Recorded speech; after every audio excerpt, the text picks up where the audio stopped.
Bonjour. C'est compliqué.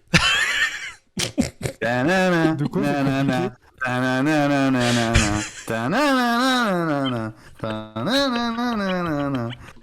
Aïe, aïe, aïe, aïe, Aïe aïe, aïe aïe, aïe aïe, aïe aïe, aïe, aïe, aïe, messieurs, aïe. dames. L'avion. C'est Ah, porte 19, je crois, à Jakarta. tout à fait. Jakarta, Paris. Je crois. C'est une folie de dire que Maxime a fait plus de vacances, a passé plus de temps en vacances que l'équipe de France à Jakarta. Aïe aïe aïe Aïe, aïe aïe. aïe. Ah là, l'avion C'est de compliqué. 22h52, Ah, il est déjà booké. c'est très, très, très compliqué. Bon, Bon. pourquoi c'est de ma faute? Pourquoi c'est de ma faute, Dr J? Faut toujours que ce soit la faute Pourquoi de c'est de ma quelqu'un. faute? Ben oui, moi je suis là. Et au final, les gars, au final, et on en parlait en off tous les deux, mais moi je propose de commencer comme ça, messieurs. Est-ce que c'est pas un mal pour un bien? Let's go! Attends, Stephen Bray m'a bloqué! Let's go! Finally! Sérieux? Ah bah, putain. Ah bah là, C'est tout... bon, j'ai eu raison de lui. Eh. J'ai eu raison de lui. de toute façon, il va se prendre une fatwa, hein. Ça va être compliqué Et pour lui, hein. Elon, il va enlever les blocages. Ouf. Ouf. Ah là là là là là là là là. Bon. Ah, c'est terrible. Mais du coup, les gars, est-ce que c'est pas vraiment un mal pour un bien à un an des JO? Honnêtement. Bah, on verra surtout ce que va donner la suite, parce que maintenant, la grande question qui va être à se poser, c'est quels enseignements et quelles actions allons-nous en tirer, en fait. C'est surtout ça, la grande question derrière.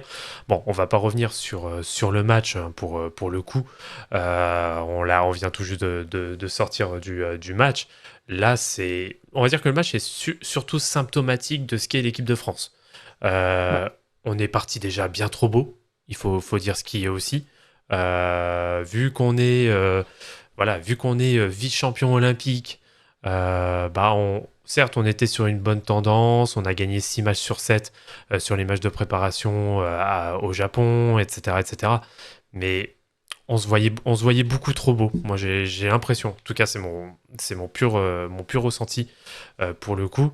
Et maintenant, ça va être de savoir, en effet, si la fédération va parce que pareil, hein, la fédération, bon, je ne vais pas revenir sur le discours qu'a tenu Nicolas Batum avec Rémi Reverchon en fin de match, mais s'il y a des conclusions et des Bah, enseignements à tirer, ils ont intérêt à être rapides et surtout, il y a du ménage à faire. Ben, en fait, c'est ça qui est assez symptomatique. C'est comme tu dis, cette campagne, en fait, reflète les craintes que moi, personnellement, et je pense que c'était un sentiment peut-être qui était partagé par d'autres personnes, mais une crainte que j'avais sur cette équipe de France et sur ce groupe, donc par groupe j'entends joueurs, staff technique, fédération, c'est c'est tout un groupe qui survivait Oui, sur des performances individuelles. C'est que depuis des années et des années et des années, on n'a pas su insuffler ne serait-ce qu'une philosophie de jeu, ne serait-ce qu'une continuité que de dire ah putain cette équipe-là elle joue comme ça. En fait, quand on regarde bien, et je crois que Enzo t'avais partagé un tweet là-dessus, c'est que on a toujours eu des parcours, tu vois, tu t'as rappelé le palmarès récent, mais on a eu des parcours pas chanceux, mais assez, mais ben, comment dire, rien que pour reprendre des l'euro, circonstances quoi, tu vois. rien que pour reprendre l'euro qu'on perd en finale face à l'une des pires Espagnes de la dernière décennie déjà, faut le rappeler, où on n'a pas su jouer, alors que eux en face, c'était pas des cancres, mais c'est loin d'être une Espagne conquérante et dominante. On galère contre la Turquie. Mais quand je dis on galère, c'est on passe à la fin grâce à des fautes bêtes de la Turquie. c'est Mais Yaz, concrètement. Yaz qui le précise aussi dans le chat, oui, qu'on passe à 2 lancers francs de Sedi Osman. Exactement. Exactement. C'est la Turquie qui vraiment méritait de gagner. Mais que voilà, ils ont manqué, on va dire, d'expérience. Mais on a fait un match de merde. On prend l'Italie. Pareil, on fait un match de merde. L'Italie nous fait peur. Mais comme on a l'expérience et les qualités individuelles, on passe. Ça aide. Après, hein, ça aide. Et vous voyez là, même là, sur ce match-là, on ne vit que sur nos qualités individuelles. Bien sûr. Et encore, Exactement. même les qualités individuelles, on ne les exploite pas. Comme j'ai dit sur Twitter, tu sélectionnes Mustapha Fall, 2m18, à peu près. Peut-être, je sais pas. Tu sélectionnes Gobert, 3m10. Tu sélectionnes le sort, qui est un pivot ultra mobile. Et tu Mhm. ne joues aucun pick and roll. Mais- Surtout que, même au-delà des pick and roll, arrêtez-moi si je me trompe, mais lors du dernier championnat du monde ou championnat d'Europe ou quoi que ce soit, on avait eu des line-up avec des Twin Towers, avec Oui. Fall et Gobert, avec, tu vois, avec Yabouzélé des fois qui est décalé en 3 et tout ça. Enfin, on avait des tall line-up. Et là, ouais, comme tu dis, t'as l'impression ils ont pris des joueurs. En fait, t'avais l'impression que cette équipe de France sur cette compétition, c'était un peu le dernier run d'un groupe et en mode bon bah allez les gars, c'est cool, on est une bande de potes et on va ensemble sans vraiment prendre compte de prendre des joueurs en termes de qu'est-ce que je veux faire avec cette équipe là. C'est ça, et c'est qu'est-ce que je vais faire à cette équipe-là, comment je vais les faire jouer, comment je vais tous les utiliser. Rien que, on va revenir du coup sur la liste, puisque là on parle de la liste. Mhm. Tu sélectionnes Terry Tarpé, aucun souci. Génial, encore aujourd'hui, génial. Mais dans ce cas-là, pourquoi tu prends Ouattara, qui ne t'a servi à rien sur la Il ne compétition, sert strictement à rien. qui est un doublon de Tarpé en moins fort, En bien moins fort. en Faut bien dire moins ce qu'il y a. fort, tu ne sélectionnes qu'un seul poste 4, à la personne de Yabouzélé, en te disant, bah c'est bon, Nico il pourra jouer 4 au pire. Non, Nico ne peut plus jouer 4. Nico n'a plus le rendement qu'il avait il y a encore 2-3 ans. Enzo, je peux te couper juste 2 secondes avant que tu continues. Merci à Javadi pour son abonnement. Merci, les j'avais gars. dit. Merci du Merci, soutien, j'avais dit. magnifique. Mais du coup, Nico ne peut plus jouer 4, on l'a très bien vu aujourd'hui. Il peut jouer 3, c'est-à-dire il défend, il fait les passes quand il peut, il shoot, c'est tout. On ne demande pas plus. À un moment, il lui a demandé de monter la balle, il a fait 2 pertes de balles, parce que ce n'est plus quelque chose dont il est capable. Et ça se comprend. Au bout d'un moment, Nico Batum, il vieillit aussi, il n'est plus dans sa forme, donc tout ça se comprend. Mais du coup, rien que dans ta liste, t'as des soucis, et quand tu passes sur la ligne arrière, qui pour moi est la ligne la plus déséquilibrée qui est dans l'équipe de France, tu as un seul vrai meneur, à la personne de Nando De Colo. Nando De Colo qui a été à chier toute la compétition, à chier Après, encore aujourd'hui. Vrai meneur, non. Nando De Colo pour moi n'est pas un vrai meneur. Arrête. J'en avais parlé avec Alex sur sous un de ses tweets de Trash Talk. C'est un combo garde. Pour moi, De Colo et Fournier, c'est un peu les mêmes profils. C'est des deux qui peuvent porter la balle. Oula. Oh. Pour moi, De Colo n'est pas un vrai meneur. Alors, Mais De Colo, c'est un créateur. Alors, c'est un total créateur. je vais un peu reformuler ce que tu dis, Maxime, pour le coup. Alors, si, Nando De Colo est un meneur, sauf qu'il n'est pas fait pour de grosses échéances. Voilà. Mais C'est surtout ça. Ça peut être ça aussi, mais je veux dire, pour moi, c'est un meneur scoreur, mais Oui, c'est un je sais pas, Ah, j'ai du mal à le c'est voir un en tr- général. Bah, dans le problème, floor c'est général, le, tu pro- vois. le problème justement par rapport à De Colo, c'est un mec qui adore jouer sur du pick and roll. On n'est pas capable d'en faire. Déjà, il est beaucoup plus à l'aise sur du pick and roll et on l'a très bien vu quand il était au CSK et compagnie. C'est là où il évoluait super bien. Il n'est pas MVP de l'Euroleague pour rien. Voilà, il a quand même un sacré CV. Mais à côté, on a un staff et malheureusement, je vais prendre Donadieu dans la boucle. Pourtant, je suis de Nanterre, mais déjà, Donadieu ne sait pas jouer avec des gros intérieurs. Mustapha Fall, ça a été une cata. À Nanterre, ça a été une cata. J'ai été, alors c'était un peu plus compliqué parce qu'en plus il se développait, etc. Bon, allez, admettons, mais il a jamais été bon avec des gros intérieurs. C'est pour ça que Nanterre a toujours joué avec des petits intérieurs. Mais à côté, donc déjà, sur le schéma offensif, c'est compliqué. Et puis surtout que depuis des années et des années, faut quand même rappeler, moi je vais être dur dans mes mots, Vincent Collet n'a vécu que grâce à Tony Parker, parce que Tony Parker est le seul à tenir la baraque. Depuis qu'il n'est plus là, il n'y a personne pour tenir la baraque et il n'est pas capable de s'adapter à son effectif. Le plan de jeu Il y en a de pas. Vincent Collet depuis des années et des années et des années, c'est Inch'Allah, on a un mec qui performe. On a un mec on a Fournier au cas où qui prend feu. On a un Rudy Gobert face à Team USA en 2017 qui nous sort un gros double-double. On nous sort des fois, hop, un Yabouzélé qui prend feu. Même aujourd'hui, Yabouzélé en soi, il met 18 points, je crois, un truc comme ça. Yabouzélé était excellent. Mais on compte que par des explosions individuelles, mais pas grâce à l'équipe. Voilà, c'est chacun de son côté. Si on en a un qui performe, eh ben tant mieux. Mais en soi, voilà, ça fait des années. Ou alors, tu vois, typiquement, face à Team USA, on sent on est passé, c'est cool. Mais faut pas oublier qu'on avait Frank Nilikina qui nous a fait un match d'OVNI. Alors que le gars, il est du père en NBA et il est même pas là dans la liste. Albisi, exactement. Et pour revenir sur ce que je disais par rapport à la ligne arrière, tu es totalement déséquilibré parce que du coup, t'as pas de profil défensif. T'as Terry Tarpey qui est un 2-3, mais c'est plus un mec de rôle qui est plutôt qu'un poste. Et sur tes postes arrière, t'as pas Nilikina qui était clairement ton energizer défensif sur la ligne arrière. Tu te passes de Albisi qui est ton chien de garde par excellence, malgré sa petite taille, qui en plus peut tenir la balle. Tu prends Francisco qui a fait un bon match, y a pas de souci, mais défensivement, tu sais très bien que tu peux pas lui demander des missions. Et Okobo qui a été cataclysmique de A à Z.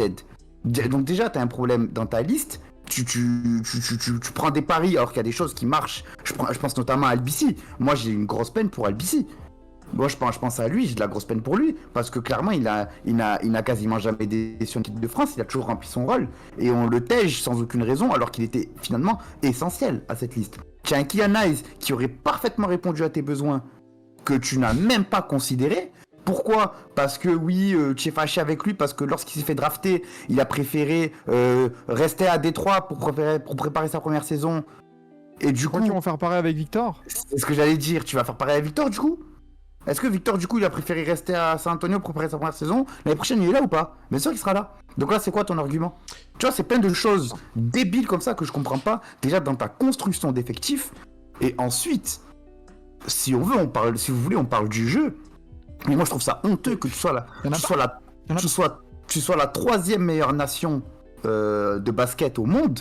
Tu n'as aucun jeu, tu n'as aucune identité sur le jeu placé. Aucune identité. Ton jeu placé, c'est tu joues le mismatch en 1 contre 1 et tu cherches à libérer Evan Fournier. C'est tout. Mais c'est ça. Et encore, tu vois, je crois que c'est Zekuro qui met encore dans la prépa et tout ça, enfin machin.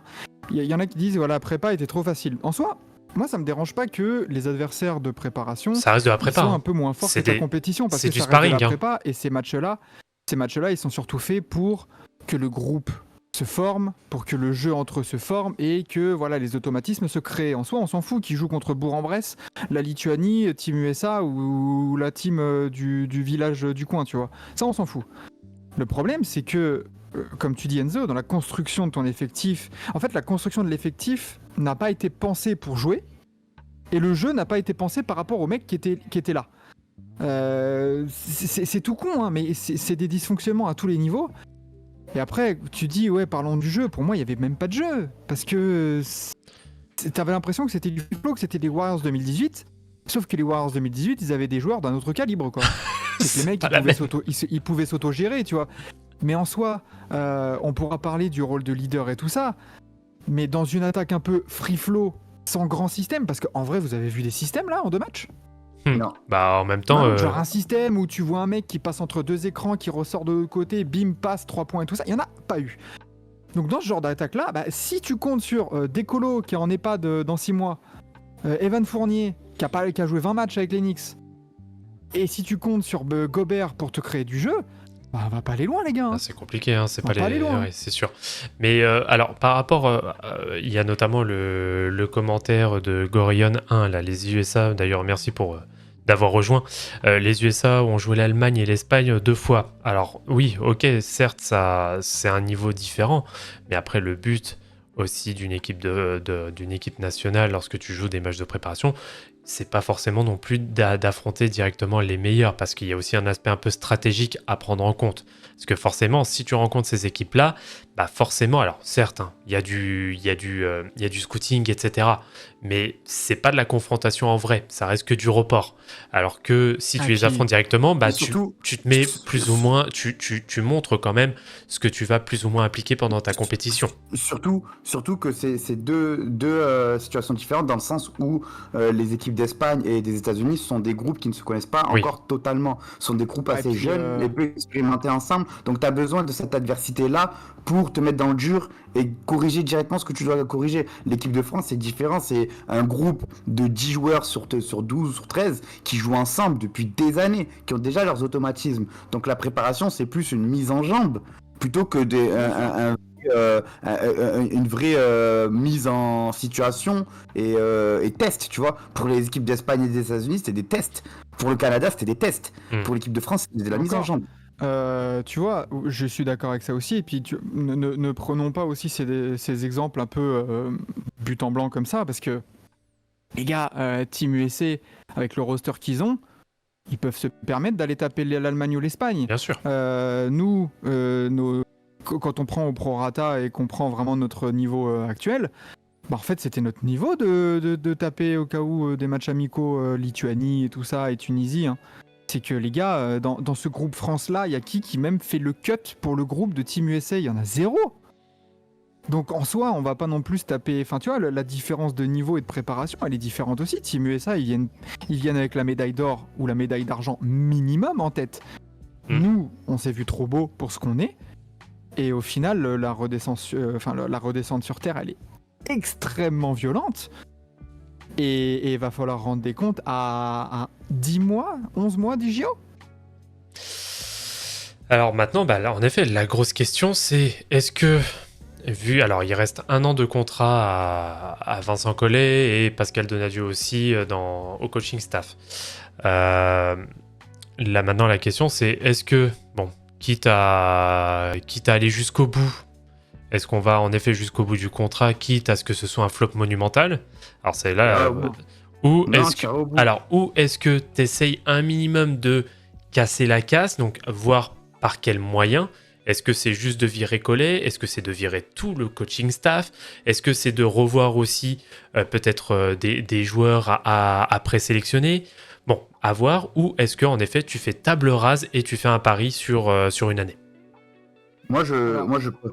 Vas-y Maxime, commence si tu veux. Si, je pense que, parce que de toute façon, je pense que Enzo, on en a parlé pareil en off pendant que Vlad préparait tout, mais on n'a pas le même avis là-dessus. Moi, je pense qu'il faut que c'est une défaite qui peut permettre aussi de crever l'abcès directement, et même si ça va faire mal, de dégager tout de suite et d'essayer. En fait, c'est maintenant ou alors jamais, et en fait, on va aux Jeux Olympiques pour faire quoi? De la figuration? On est à domicile, mais finalement, on va rester avec le même coach, le même staff technique et les mêmes joueurs à 70%. Pour faire quoi? Pour espérer au cas où que, oh là là, Evan Fournier nous fasse des matchs à 40 points? Non, tu vois. Donc pour moi, c'est maintenant où il faut le tège, et que, voilà, là, ça fait mal, humiliation totale, mais peut-être que c'est un mal pour un bien. Alors, ensuite, ouais, vas-y. je finis deux secondes.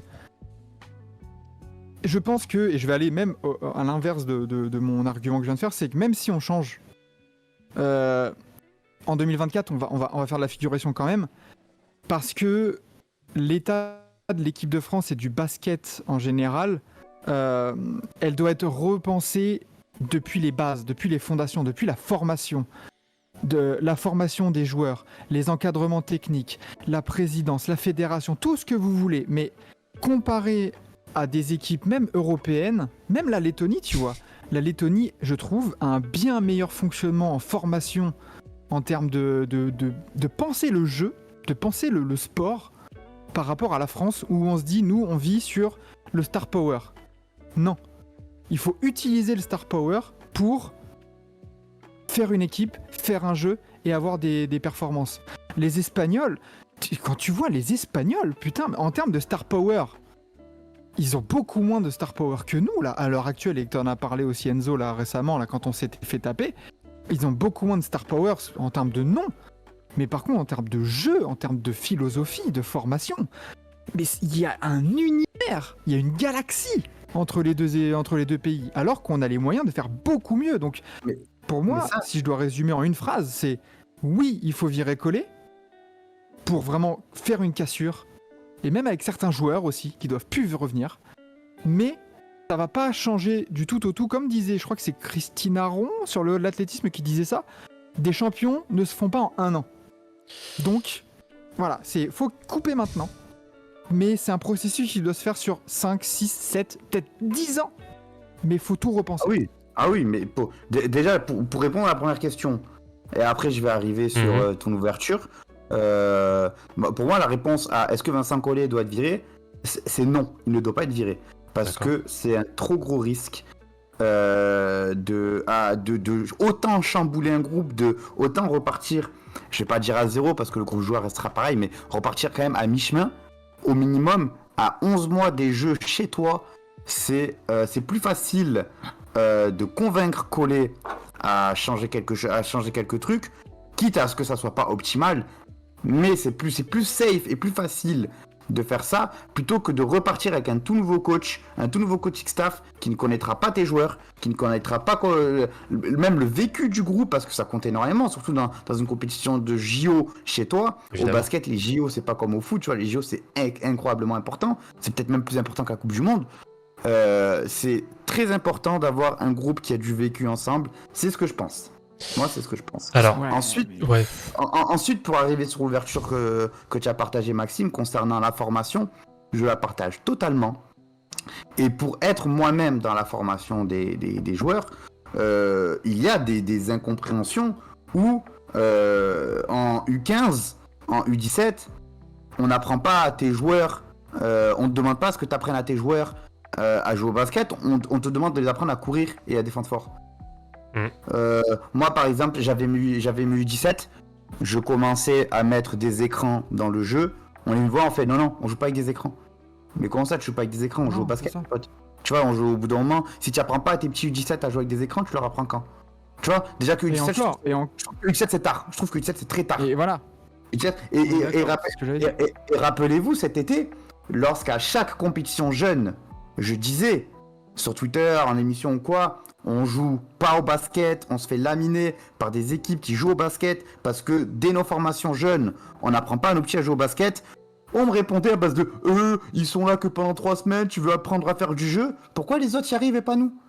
Pourquoi nous on est obligés de se... En fait, nous en France, notre souci c'est quoi? C'est on reste sur nos qualités individuelles et physiques.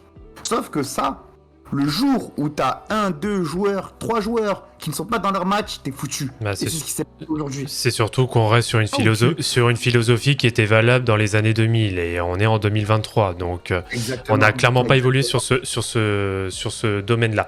Juste avant d'enchaîner, au passage, merci Bigly14. Oula.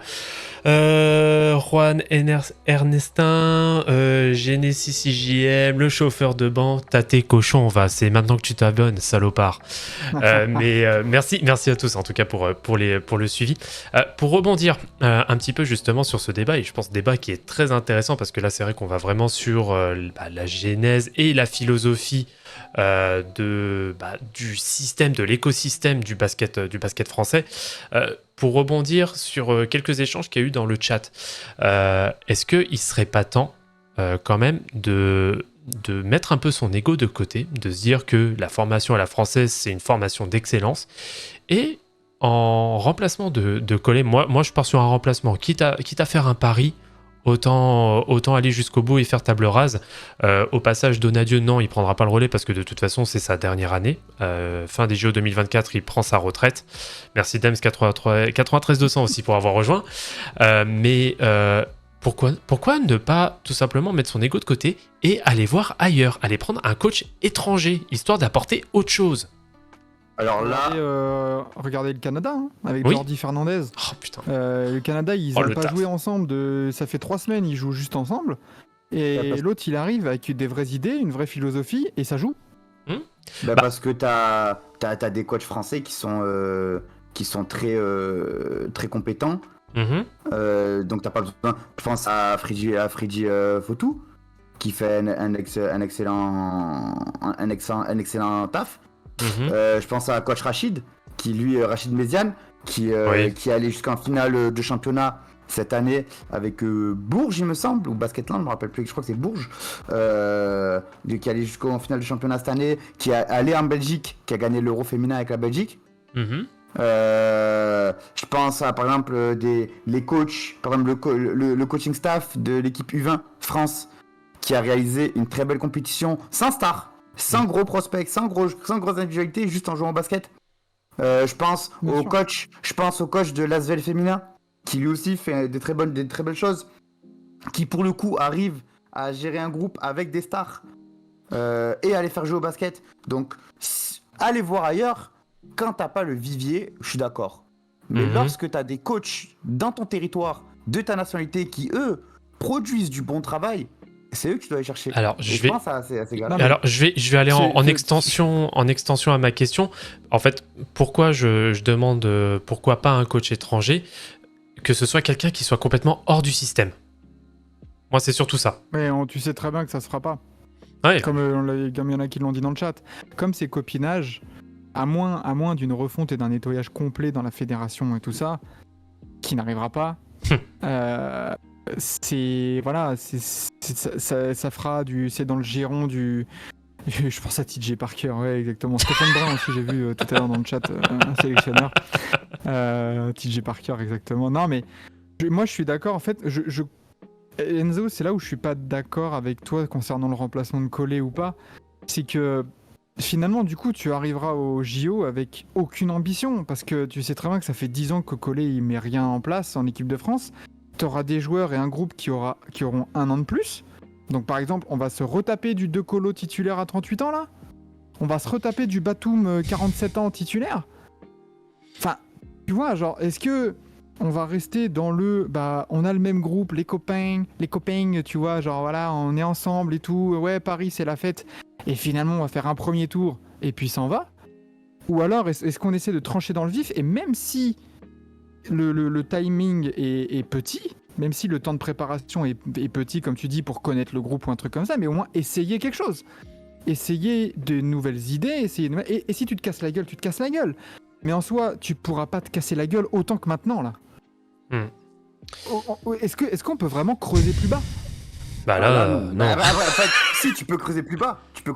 En perdant contre la Libye. Non. Déjà, c'est le Liban, déjà. Le Liban, pardon, ouais. Ouais, la Libye, c'est autre chose. Creuser plus bas, ben, ça revient à perdre au premier tour des JO chez toi. Ouf. Ouais, mais en soi, ça restera un premier tour. Ouais, mais oui. Mais c'est les JO chez toi. Et tu vois, la descente sera Avec beaucoup victoire, en moins, plus. sera peut-être moins brutale parce que justement cette année, on a fait de la merde. Donc si l'année prochaine on fait de la merde, on se dira bon bah ouais, enfin on sera pas étonné, tu vois. Là, on vient de faire des belles compétitions. Je suis désolé, il y a 4 ans, on tabasse une Team USA. Ok, c'est une Team USA, on en pense ce qu'on veut, c'était pas Curry, Durant, LeBron et tout ça, mais on les tape quand même, c'était historique. Tout ça pour se faire marcher dessus par Luis Scola, bon ça c'est une autre affaire. Ouais. Mais 4 ans plus tard, regardez où on en est. C'est dingo, alors qu'on est dans une pleine expansion du basket français avec un mec numéro 1 de draft, un prodige. On a 2 mecs dans le top 10 avec Bilal Koulibaly. On a des gros prospects qui arrivent bientôt en NBA. Le basket, t'as l'impression qu'il augmente individuellement, Ouais, mais totalement, collectivement, comment ça régresse. Mais c'est ça, c'est parce qu'en France, on a une politique on forme des prospects et pas des équipes. C'est ça notre truc. Et l'équipe de France, c'est quoi ? C'est on additionne les prospects. En fait, Il a pas tort. pour vulgariser, l'exemple de l'équipe de France, c'est les États-Unis. Oui. C'est on crée le plus d'individualité possible et on les mettra ensemble. Et comme de toute façon ils sont trop forts, ils joueront bien ensemble. Bah, C'est pour ça qu'on a 20 ans de retard. Exactement. Sauf que les États-Unis, déjà, pourquoi ils peuvent réfléchir comme ça ? C'est qu'ils ont un niveau moyen tellement au-dessus que leurs pépites, ils sont au-dessus de tout le monde. Donc forcément, ils peuvent faire leur effectif de... on va prendre les JO 2012.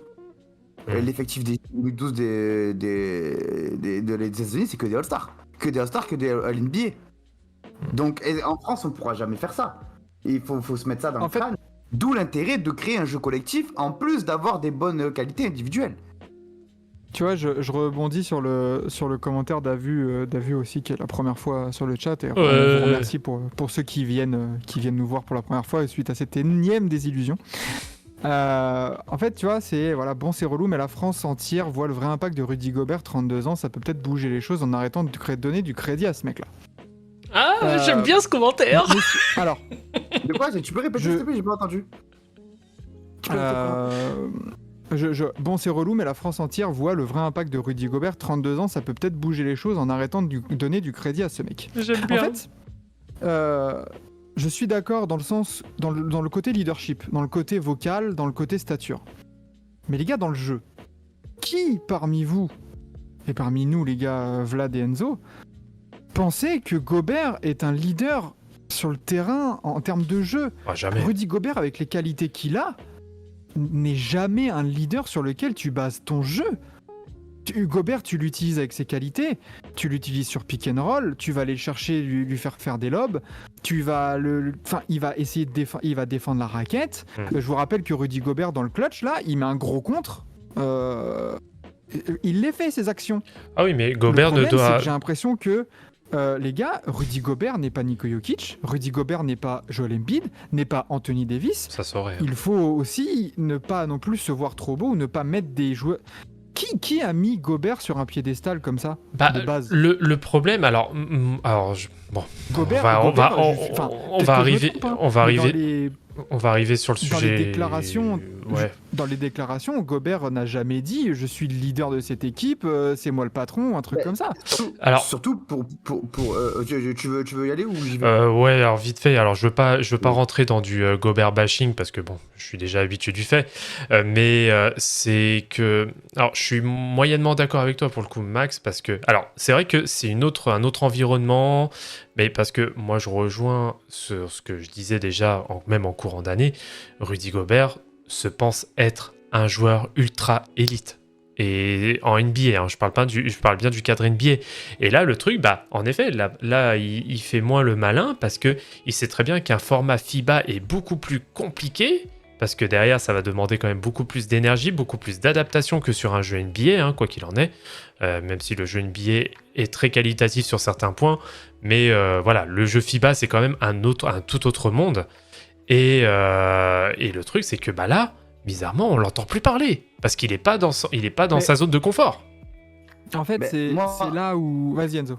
Vas-y. Moi j'ai deux choses à dire. Déjà, on tape sur Gobert. Alors que moi, si je peux donner ma petite défense, parce que comme tu le sais, j'aime bien faire l'avocat du diable. Gobert n'a été servi dans aucun pick and roll et il y a eu très peu de ballons à l'intérieur. C'est vrai. Donc t'as un gars qui fait 2m15, surtout quand le meneur d'en face fait 1m78 et te fait le sexe, parce que clairement 1m78 nous a fait le sexe. Quand t'as un meneur aussi petit, tu joues en pick and roll avec Gobert qui fait 2m15. C'est comme ça, c'est logique, c'est du basket. Tu cherches le mismatch. Tu sais exactement, tu cherches le mismatch. Sauf que Gobert n'a eu quasiment aucun ballon. Que ce soit poste haut, poste bas, il a rien eu. Ensuite, on avait Mustapha Fall dans le même cas, dans la même situation, avec Okobo. Okobo, lui, jouait les pick and roll, c'est super. Sauf que Okobo, il lui mettait des balles à terre à Mustapha Fall qui fait 5m10. Donc déjà regarde, je sais pas si tu dois t'en souvenir, là, sur la fin de match, la passe de Francisco, la passe laser de Francisco pour Gobert à l'intérieur. Ouais, très bonne sa passe. Mais voilà, parce qu'il fait les trailers et c'est une balle à hauteur, c'est une balle dans le rythme, à l'intérieur, et Gobert, le gars, s'il tourne à 15 points de moyenne en NBA, il peut être servi. Mais encore une fois, faut le servir. Et quand on va parler du jeu et des défaillances dans le jeu de l'équipe de France, pour moi, Rudy Gobert n'est même pas dans les top 3, 4, 5 des joueurs à blâmer dans l'organisation du jeu. Ah non, pas du tout. Mais et autre chose que je voulais dire aussi, des gens ne voulaient pas de Joel Embiid dans l'équipe de France.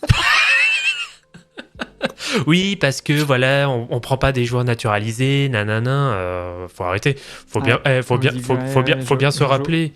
Non, mais surtout qu'il faut bien se rappeler que les JO 2000, on a une médaille d'argent avec un certain Crawford Palmer qui est naturalisé. Donc, faut arrêter l'hypocrisie à un moment aussi.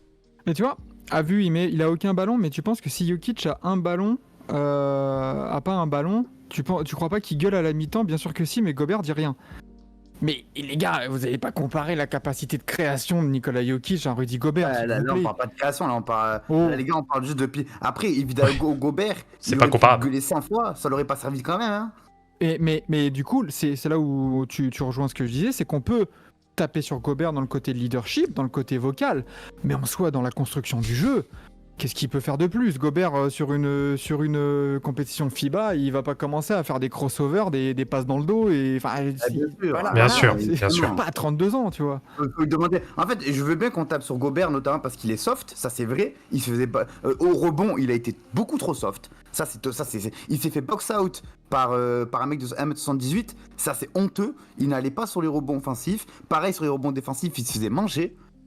Ce n'est pas normal pour un mec qui s'appelle Rudy Gobert, qui est plusieurs fois, qui est 3 fois J-Boy, qui tape des 12-13 rebonds par match en NBA, ce n'est pas normal. Cependant, au bout d'un moment, il faut lui reprocher ce qui est reprochable. Parce qu'en fait, Exactement. Gobert, c'est un peu la tête de turc de l'équipe de France. Comme il parle beaucoup, qu'il a énormément confiance en lui et qu'il ne s'en cache pas, les gens aiment taper sur lui. Mais sinon, pourquoi on tape pas sur les autres? Pourquoi on tape pas sur Nando De Colo qui a été horrible?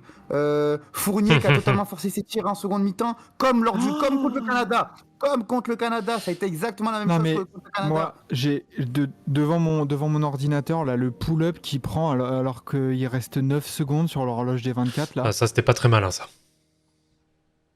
Ah, genre t'es Evan Fournier, t'es un des cadres, tu t'es censé être un très bon scoreur, t'es la force numéro 1 offensive de l'équipe de France et tu prends un pull-up, mon pote, mais c'était Ishmis.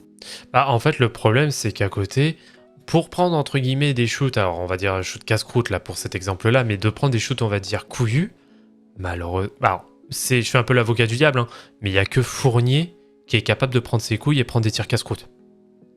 Il y a personne d'autre. Non mais pas quand il reste une minute. Oui, et oui, pas bien un sûr. tir Ah, comme ça. mais sans prendre forcément cette action-là en contexte, hein, moi je reprends vraiment en global, il n'y a que Fournier qui est capable de réellement, individuellement, avec Sylvain Francisco, Bien sûr. à se créer son propre shoot. C'est incroyable la défaillance qu'on a à se créer ne serait-ce que nos propres shoots. Moi j'arrive Mais pas. parce que on a une défaillance en termes dans le scoring dans ce groupe et même tu vois quand tu parles de scoring pur, qui est-ce que tu aurais pu prendre à côté? Ouais. En fait, Oui. j'ai même aucun nom qui me vient à l'esprit sur le côté scoreur. Évidemment qu'on manque de scoreurs en France. À la rigueur, tu aurais eu la solution Nadjirifi. Mais moi, j'y crois pas en Nadjirifi au niveau FIBA international. Il manque encore C'est trop de jeune. certitude. Bah oui. Mais voilà, trop jeune, trop inexpérimenté, donc tu fais pas ça. Ouais. Donc oui, tu manques de scoring en France, c'est un fait. Et d'où l'intérêt de développer un jeu collectif. D'où l'intérêt. Par exemple, on va prendre l'Espagne. L'Espagne qui est notre némésis, qui est la nation, le voisin qui fait tout mieux que nous. On a un jardin, on l'aime bien, on regarde le jardin d'à côté, l'Espagne 100 fois mieux, il y a une statue avec une femme à poil qui pisse du vin, tu vois. Et ben on regarde l'Espagne, ils ont aucun scoreur de malade en soi, mais Non. ils ont que des gars qui savent jouer au basket, qui savent faire les décalages, qui savent se déplacer, qui savent faire une passe en entrée de poste, prendre la balle, lever la tête. Tu vois, on joue au basket, tout simplement. Faut naturaliser C'est ça. Trae Young. Ouais. Non, mais par contre, on parle de naturalisation. Tiens, tu prends un championnat français, je prends un gars comme Holston qui joue Mais à bien Dijon. sûr. Holston qui joue à Dijon, ça fait 40 ans il est en France.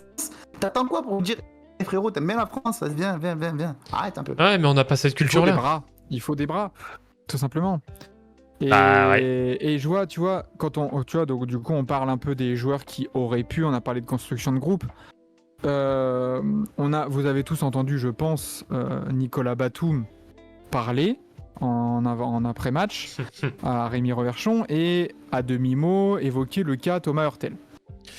Alors, on va se battre parce qu'on n'a pas le même avis sur Thomas Hurtel. Ah On n'a pas du tout le même avis, moi et Enzo, parce que je suis désolé, mais Thomas Hurtel n'aurait rien changé dans cette compétition.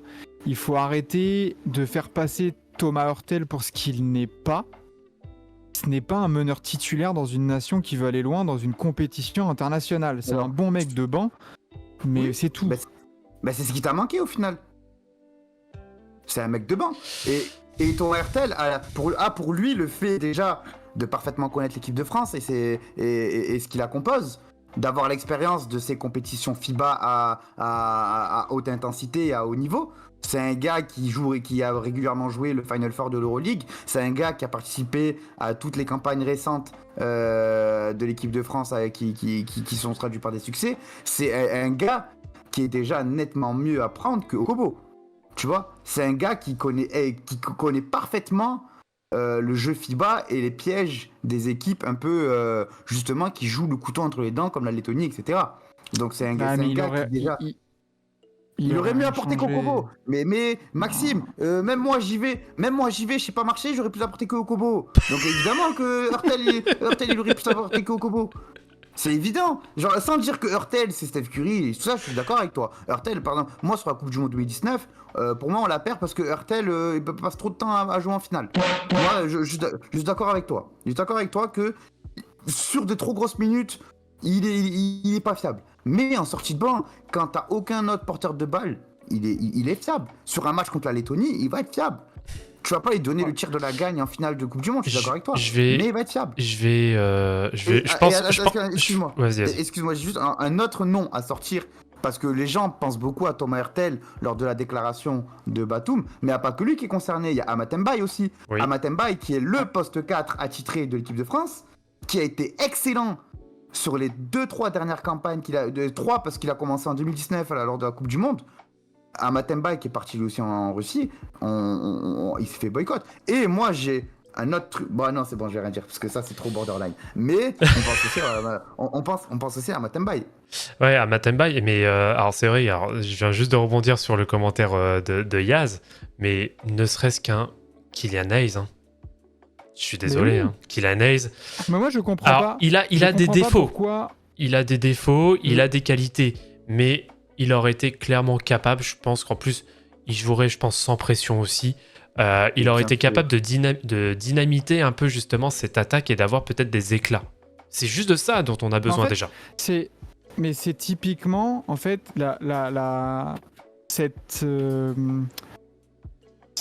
comment dire, ce pourquoi l'équipe de France régresse ou stagne ou régresse, c'est typiquement sur le poste de meneur.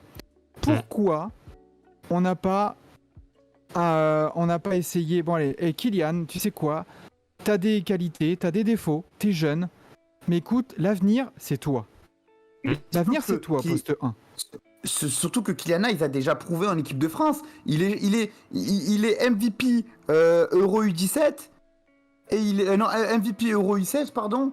Et il est 5 majeurs et finaliste du mondial U17 avec l'équipe de France. Donc c'est pas un gars qui n'a jamais connu l'équipe de France, qui n'a jamais rien donné à la France, qui est parti à 14 ans dans un pays autre et qui a joué toute sa vie dans le pays autre sans jamais donner l'heure à la France, tu vois. C'est un gars qui a fait toute sa formation en France, sauf une année où il allait en Allemagne pour jouer l'Eurocup, qui a été un très bon choix pour lui.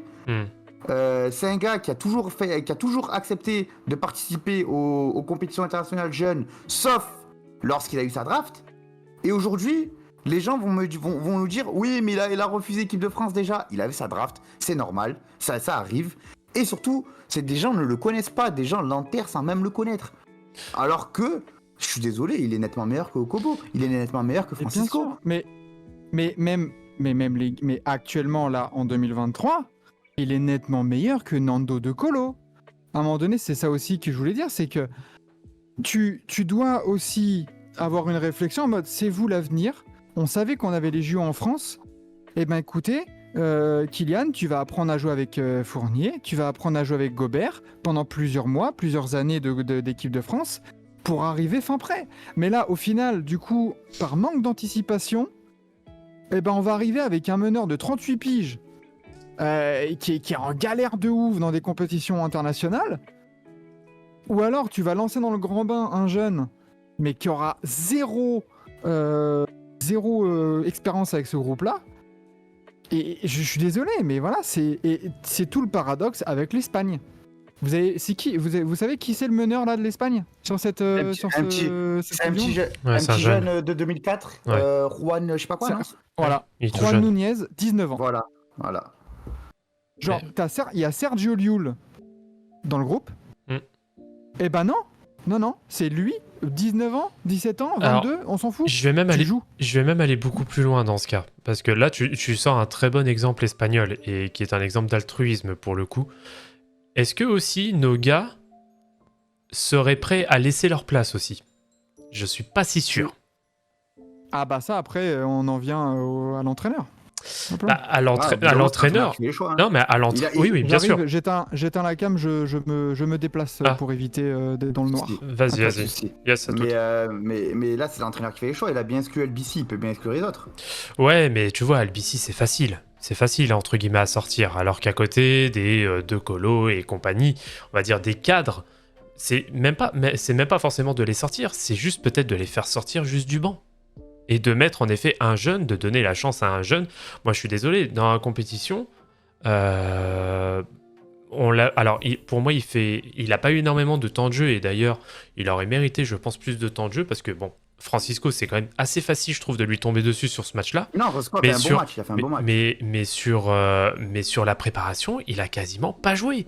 Alors que tu le vends comme justement un peu je vais pas dire le futur, mais en tout cas une très bonne alternative d'un jeu qu'on a de base très demi-terrain justement à une transition vers du jeu très rapide, parce que San Francisco, il est intenable.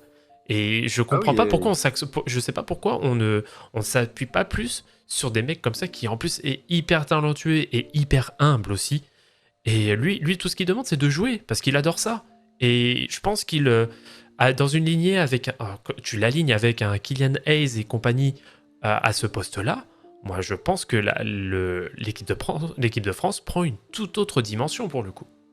Bah, surtout que en plus, franchement, Kylian Hayes, il rentre dans la philosophie de justement jeu physique, agressif et rapide de l'équipe de France. Il rentre totalement dans cette... Parce que c'est un meneur qui fait 1m98, qui est grand, qui est stock, qui sait très bien défendre sur les postes 1 à 4, qui est là sur les lignes de passe, qui est très bon pour lancer ses partenaires en contre-attaque et qui est très bon en organisation. Alors oui, effectivement, il a un true shooting de merde. Oui, effectivement, il va tirer à 21% à 3 points. Mais concrètement, tu préfères quoi? Ça ou Nando De Colo qui fait 0 points aujourd'hui contre la Lettonie? Waouh, putain, Nando De Colo, 0 points contre la Lettonie, frère. Et surtout, qui est vieillissant. C'est bon, tu vois. Genre, il peut rester dans le groupe, mais voilà, tranquille, tu laisses ta place aux jeunes et peut-être aux plus performants. Ne serait-ce que, en plus, on ne demande pas aux meneurs qui marquent 15-17 points, mais juste, tu vois, là, je reprends l'exemple de Nunez, 19 ans. Il y a eu 3 points, 5 rebonds, 8 passes. 0 turnover. Propre. 34 de plus-minus. Ben, c'est propre. Et on demande ça d'un meneur. Bien sûr. Alors, on demande ça, voilà. évidemment. Un meneur qui te fait tourner ton équipe, qui te fait tourner la balle, qui met des systèmes en place quand il y a des systèmes. Hein. Mais voilà, tout simplement, en fait. Et quand tu as des scoreurs à côté, et c'est pour ça que moi, je militais vraiment dans ce deuxième match pour un Francisco titulaire. Comme ça, Nando De Colo, tu l'exploites avec la seconde unit quand Evan Fournier n'est pas là pour prendre ce rôle de scoreur. Voilà. Tu n'as pas la balle en main, tu l'as sur certaines séquences, mais tu es là pour faire ce que tu fais de mieux pour l'instant, c'est scorer. Drive, shoot, tout ce que tu veux. Mais voilà, tranquille. Mais le duo Fournier-De Colo, pour moi, de base, il est dysfonctionnel. Pour moi, les deux se ressemblent trop, en fait, pour être complémentaires. Ah, ouais. Bon, je vois où tu veux en venir, mais de toute façon, moi, je pars du principe que De Colo en équipe de France, bon, il a apporté de bons services, hein, de bons et loyaux services, mais il a jamais été non plus des plus transcendants. Moi, je l'ai jamais trouvé très bon en équipe de France. Bah, il a quand même quelques matchs d'éclat, faut pas lui retirer, mais après, dans la globalité, et c'est malheureusement, alors peut-être qu'aussi c'est une question, pour revenir sur le sujet, c'est peut-être une question aussi de philosophie et de hiérarchie aussi qui rentre en ligne de compte. Hein. Mais quand tu le vois sur des équipes top Europe comme le CSKA Moscou, hein, moi je prends surtout cette référence-là parce que c'est la référence la plus marquante, le mec est injouable. Mais le problème, et c'est ça peut-être aussi le problème des équipes de l'équipe de France, c'est que le jeu n'est clairement pas tourné sur les meneurs. Le jeu est tourné sur les arrières et les ailiers. Et le problème, c'est que, et c'est là, et en effet, là, je vais donner pour le coup un bon point, on va dire, à Rudy Gobert, c'est en tout cas des circonstances, c'est que, en effet, Rudy Gobert est censé être une force de l'équipe de France, mais le problème, c'est que derrière, tu l'utilises pas. Tu préfères utiliser un Nicolas Batum qui arrive quasiment à la retraite, un Evan Fournier qui n'a pas joué de la saison. Bon, certes, peut-être pour la confiance, tu veux quand même lui redonner un peu de responsabilité, etc. Mais on sait très bien que qu'Evan Fournier, pareil, sur des très grands rendez-vous, voilà, on est dubitatif. Bon, et voilà, je pense qu'il y a tout un effet de hiérarchisation qui est complètement à voir. Evan Fournier, le problème depuis pas mal de temps en équipe de France, même dans les compétitions, c'est que là, tu vois, il termine avec combien de points aujourd'hui? La vingtaine, non? 27 points? Fournier. Je crois que j'avais vu ça. Je sais plus, attends, je vais regarder. Je vais regarder le box J'étais score. sur le box score tout à l'heure. Fournier, mais le problème, c'est qu'il est à 27 points, ouais, 9 sur 18. 15 au Il en premier met combien en quart-temps. première... Voilà, 15 au ouais, c'est premier ça. Il en met combien en première mi-temps? Parce qu'en fait, c'est ça le truc, et on l'a vu contre le Canada. Ça en met 19 au premier quart, au premier mi-temps. Ça en met 2 en deuxième mi-temps. Bah, ça s'adapte. Hein. Et ça, c'est pas le signe. Et ça, c'est pas le signe d'un joueur qui maîtrise son sujet. C'est le signe d'un joueur qui prend feu, qui est possible avec un joueur comme Evan Fournier, mais qui n'est pas vraiment dans le scoring régulier. C'est que tu peux mettre, tu vois, 27 points là. Mais au cas où, si vous avez la stat de la mi-temps, pour me dire combien de points il a mis dans la première mi-temps, mais c'est pas régulier. Et c'est, tu vois, quand on a besoin de lui, dans les fins de match, est-ce qu'il a vraiment beaucoup scoré dans les fins de match? En fait, pour moi, encore une fois, je vais défendre un peu, je vais faire l'avocat des pauvres. Tu peux pas demander à Evan Fournier d'être régulier sur tout un match quand il est la seule menace offensive. Tu peux pas lui demander ça. Comment ça? Parce que les défenses, c'est beaucoup plus facile pour elle de défendre sur Fournier quand c'est le seul à jouer. Tu vois ce que je veux dire? Non. Ah, Non, parce que du coup, tu tu expliques comment le fait que pendant 20 minutes, il va scorer, il va trouver des solutions à scorer, et pourtant, avant le match, les équipes, elles savent que c'est la seule menace offensive. Et pourquoi, en 10 minutes de mi-temps, l'intensité au début de match et à la fin du match, c'est pas la même. Oui, il y a des Les adaptations. forcément justement, l'intensité défensive, elle est beaucoup plus importante en première mi-temps, justement, les mecs Ah sont non. frais. Non. Ah Non. non, au basket, l'intensité défensive est nettement plus forte à la fin du match. Hein. Oui, si, parce que c'est surtout qu'à côté, t'as de l'adaptation. C'est surtout ça. C'est ça. Oui. Le premier carton, en plus, souvent, c'est un peu comme à la boxe, les premiers rounds, tu vois. Ah, c'est le round d'observation. On se jauge. Ouais, c'est le round d'observation. Exactement. Alors après, là où je peux rejoindre l'analyse de Maxime, c'est surtout que quand ça compte, Fournier, malheureusement, il disparaît. Il rentre pas ses tirs, ouais, pourtant, Dieu sait que je l'aime beaucoup. Il crée Hein. pas. Mais voilà, ça reste très limité. Quand t'es dans le crunch, dans les 5 dernières minutes, il y a plus grand monde. Hein. Malheureusement. Ouais, c'est terrible, mais on en vient au fait que l'équipe de France, tu ne vis et tu n'as vécu ces dernières années que sur des coups d'éclat individuels, quoi. Attends, Voilà. bon, Ou des... Quoi ? Bon, rien à voir, mais pour les fans de Cristiano, vous reverrez le GOAT en LDC l'année pro, quoi. Ils ont la wildcard, l'équipe d'Arabie Saoudite, là. Les gars, on s'en fout. On parle des losers, là. J'aime pas quand il initie trop, faut créer pour lui, faut qu'il reçoive des ballons pour scorer et pas qu'en ayant lui-même le ballon dans les mains à créer.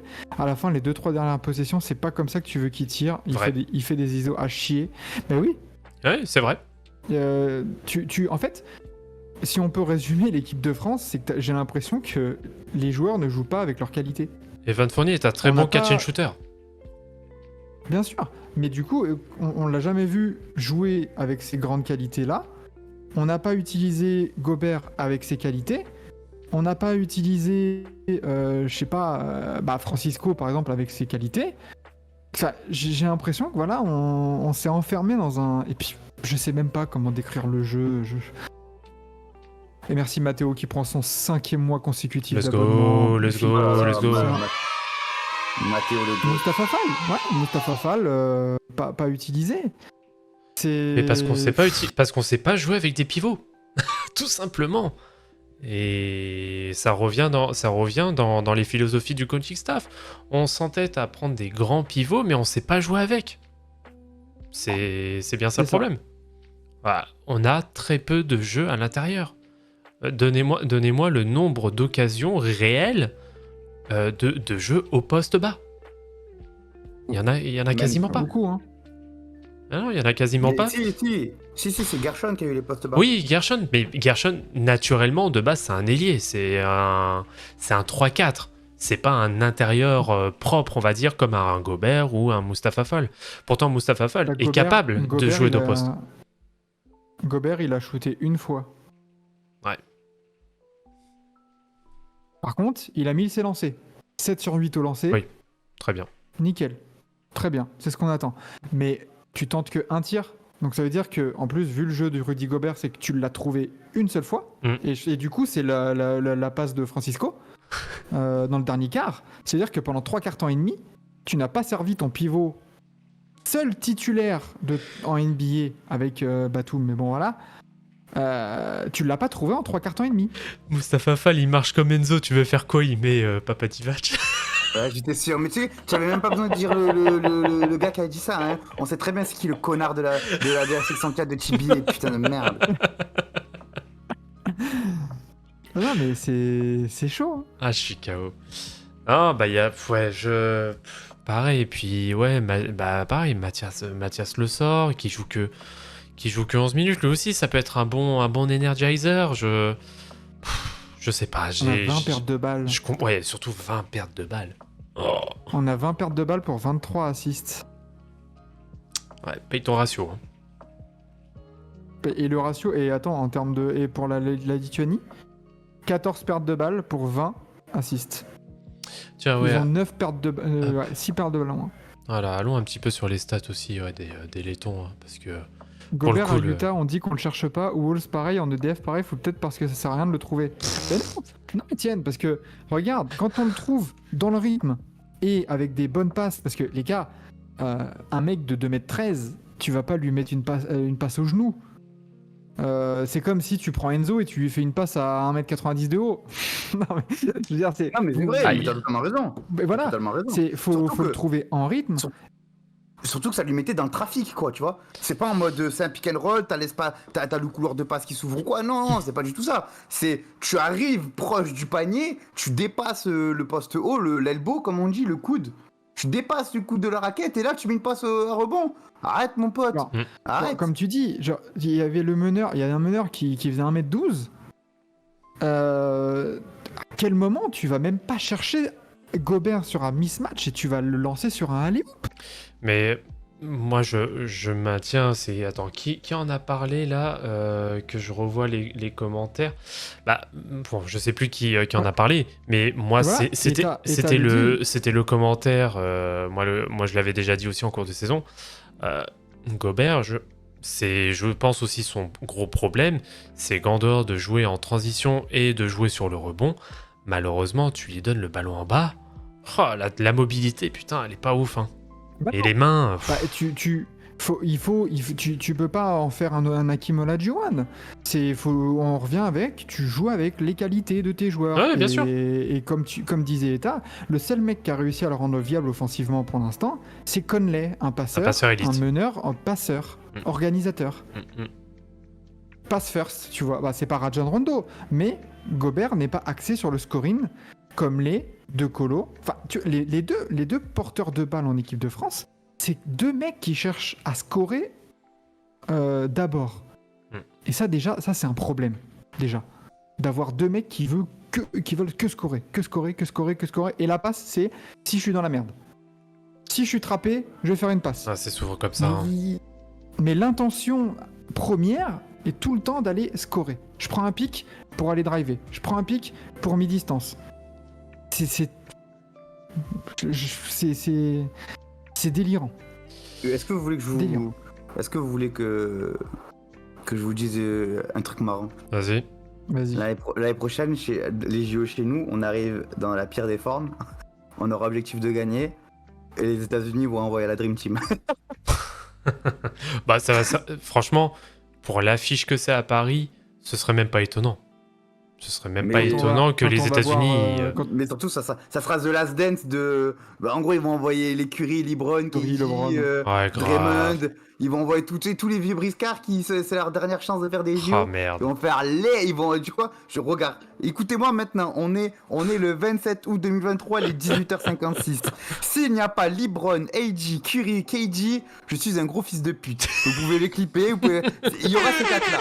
Il y aura ces quatre-là et ils vont venir nous casser le cul à la Tour Eiffel et ça sera plié.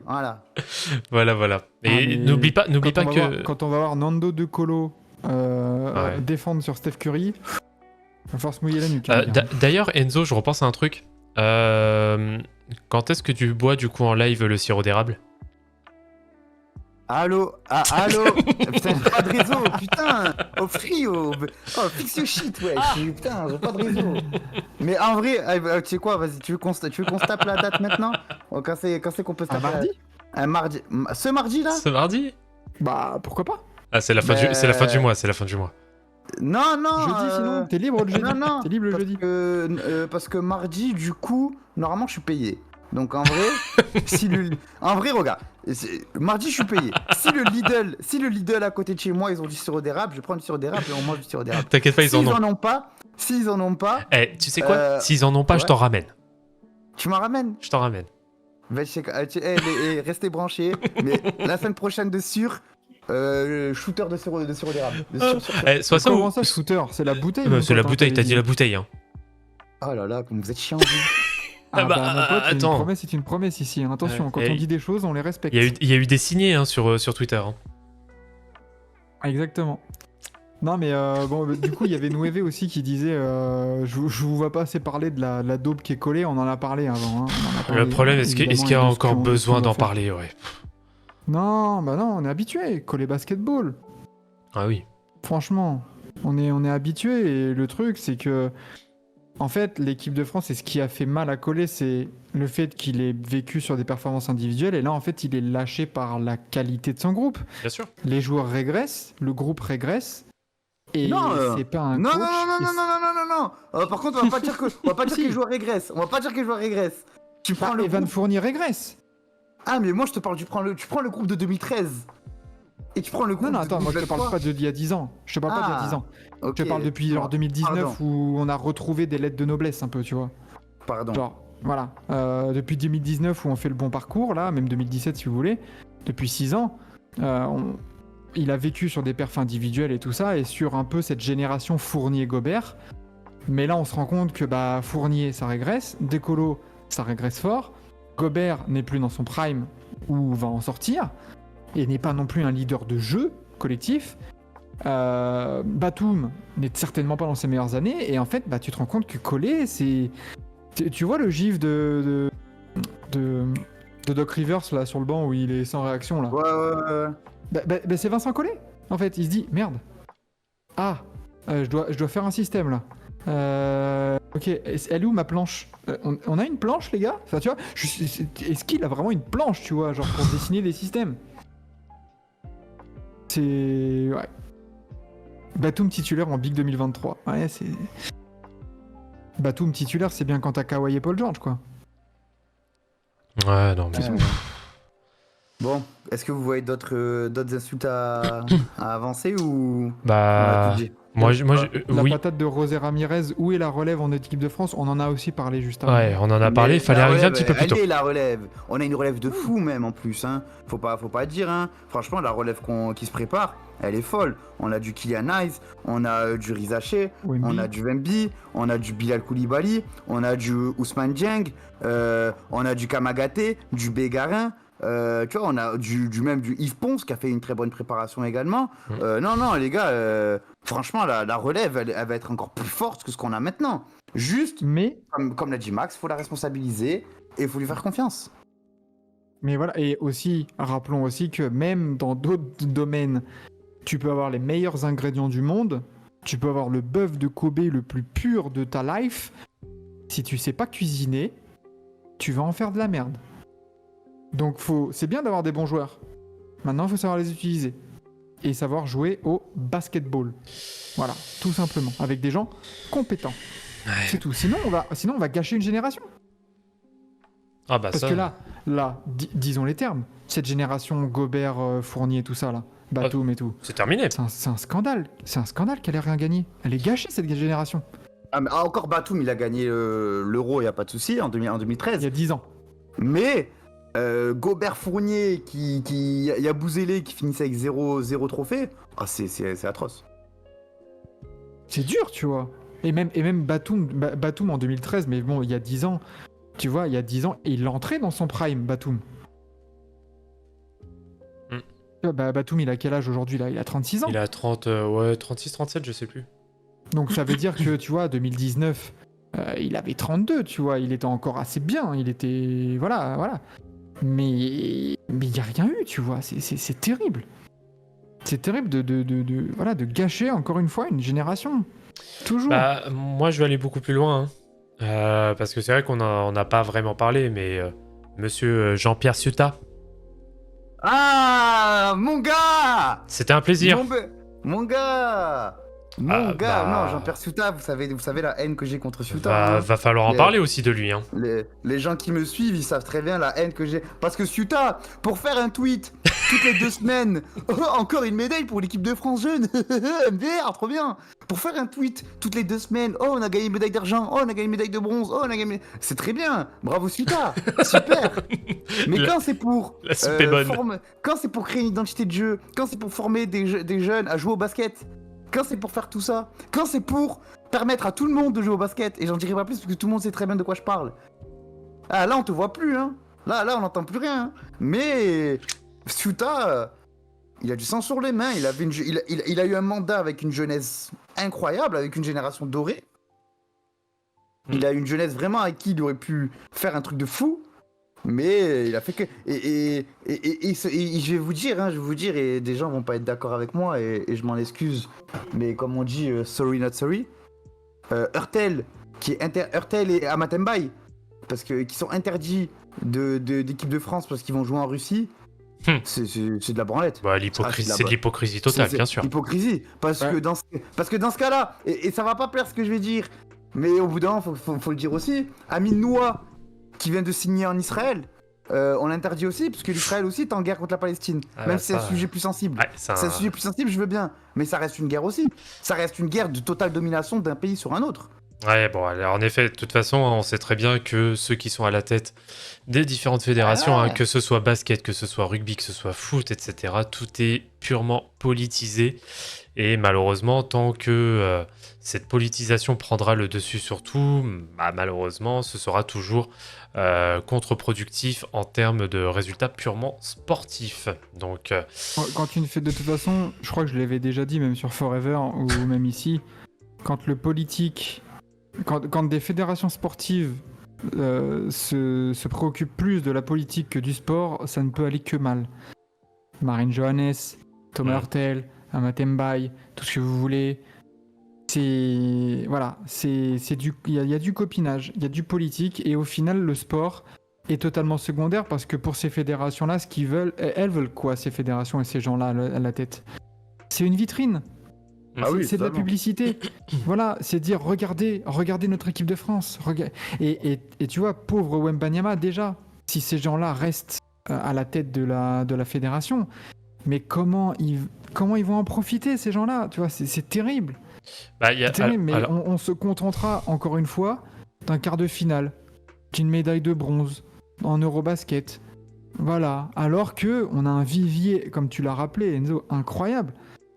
Mais on a des incompétents à tous les étages au-dessus des joueurs et tout dysfonctionne entre eux parce que c'est que des jeux de pouvoir. oui. Des jeux de pouvoir. Alors, Sports de Mediamat, oui, Johannes, Hurtel, Mbaye, c'est pas la même chose. Oui, alors, ce qu'on veut dire, en fait, c'est que tu ne peux pas évoluer correctement dans un environnement, un écosystème qui est la FFBB, qui est...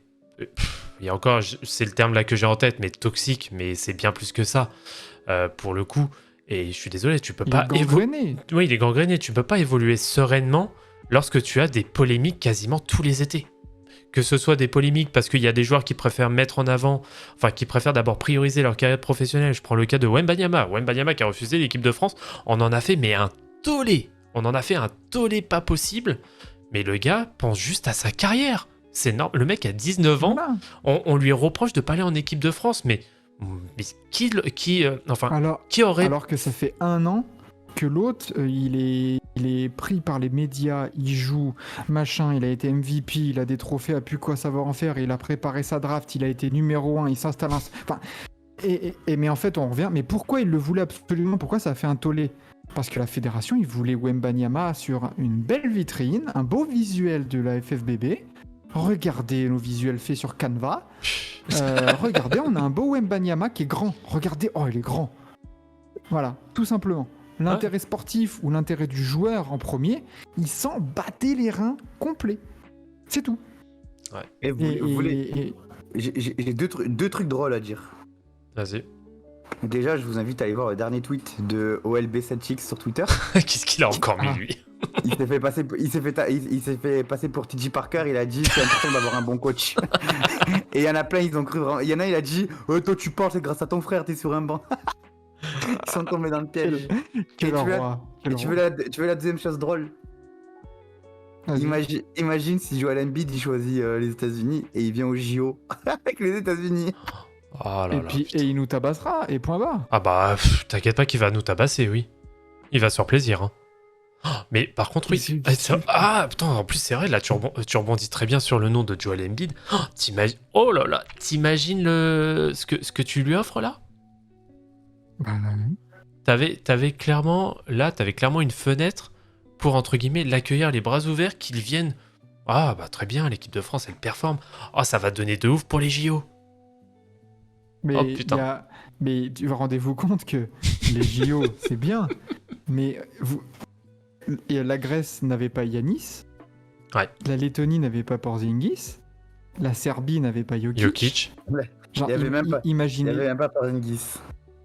imaginez bien que ces équipes-là, avec ces stars-là, la Serbie, là, à l'heure actuelle, elle nous tabasse même, parce qu'on peut pas se dire... on dirait en mode, oui, on va au JO, on va se faire tabasser par Team USA. Mais les gars, Team USA, encore faut-il y aller. Dans les phases de poule, si on se retrouve avec l'Angola, genre même l'Angola, je suis sûr qu'ils peuvent nous poser des problèmes. Arrête, c'est bon, oh là là. Bon, quand même. Attends, Bah, ça se trouve, le Liban... on sait pas. Ah, bah, de toute façon, il va... Ça se trouve, c'est... Est-ce que on pensait vraiment qu'on allait faire un caca culotte aussi gros contre la Lettonie sans Porzingis, là, les gars, honnêtement? À un moment donné, il faut aussi que notre curseur, il redescende. Et qu'on se dise, bon, bah en fait, les JO, on va viser l'écart. On vise même pas un dernier carré. Oh, on n'aura pas cette humilité-là. Et voilà, les USA n'avaient pas... Ouais, voilà, si on compte sur les USA, mais... Enfin, rendez-vous compte, c'est dingo. On visait la médaille, mais on visera aucune médaille à part sur Touquet, les gars. Bon, en tout cas, là, très compliqué, hein. Après cette déroute-là, c'est très compliqué de viser un gros résultat, hein. Ou à moins... je vois pas comment. Moi non plus, hein. On y croit qu'elle allait s'éteindre. Bon, je pense que nous avons tout dit. On va tourner en rond sinon. Est-ce que vous avez dans le chat là, si on peut faire 5 minutes un peu, est-ce que vous voulez rebondir sur quelque chose? Peut-être un truc qu'on n'a pas dit ou quoi? De toute façon, après le replay sera sur YouTube, hein, de toute manière, si vous avez loupé le début. Tout à fait. Mais voilà, est-ce que vous voulez parler de quelque chose? D'un joueur peut-être qu'on aurait oublié? Ah, je pense qu'on a D'un déjà thème, fait... On a déjà Est-ce que, fait un même, peu est-ce que vous avez juste des questions ou des trucs de merde comme ça? Ouais. Ouais, exactement. Profitez avant qu'on aille faire bouillir nos pâtes chacun de nos côtés. Exactement. Tu crois pas si bien dire? Après, il n'y a que les Français. Non, mais C'est trop agréable. on a perdu contre la Lettonie sans leur meilleur joueur. Terry Tarpé, c'est bien beau, mais c'est trop limité. Bah, Non, arrête, easy. c'est un joueur de banc, non. c'est un joueur de banc, c'est un joueur Ah, de banc. Mais non, comment tu peux taper sur Terry Tarpé aujourd'hui, qui a été parfait. Non. Évidemment que tu vas pas lui demander de prendre la balle, faire des step back et mettre des 3 points. Mais au bout d'un moment, le basket, c'est pas que ça. Non, mais- Il a été succulent aujourd'hui. Pour rejoindre... C'est un joueur non, de mais banc, les gars, hein, faut- Non, mais c'est surtout que pour... Non, mais je vois où veut en venir. C'est Mapenda, hein, Easy Maps. Je vois où il veut en venir. C'est de dire que, ouais, en fait, on est tellement... Alors, je vais pas dire pauvre, mais on a tellement de lacunes, tellement de carences, que c'est Terry Tarpé qui nous apporte un rayon de soleil, en fait. C'est surtout ça, en fait. terrible, ouais, c'est ça. C'est ça qui est terrible. C'est vraiment un constat d'échec, ça. Bah après, c'est un chien de garde, il t'en faut toujours. Hein. Ah oui, bien Terry sûr. Tarpé, Bien sûr. C'est pas... voilà. Ah, moi, j'ai absolument rien contre le type, mais c'est pour montrer à quel point on est pauvre en termes de retranchement, en termes de réponse, en fait, à des problématiques qui se posent sur le terrain et d'adaptabilité. Et oui, c'est vrai que sur les 2 dernières compétitions, donc l'été dernier et cet été, Terry Tarpé, il est irréprochable. Il fait son taf. Il n'y a absolument rien à dire, hein, le concernant. Mais ça montre à quel point les cadres, etc., n'assurent clairement pas leur fonction, en fait. Vous, Mapenda, il a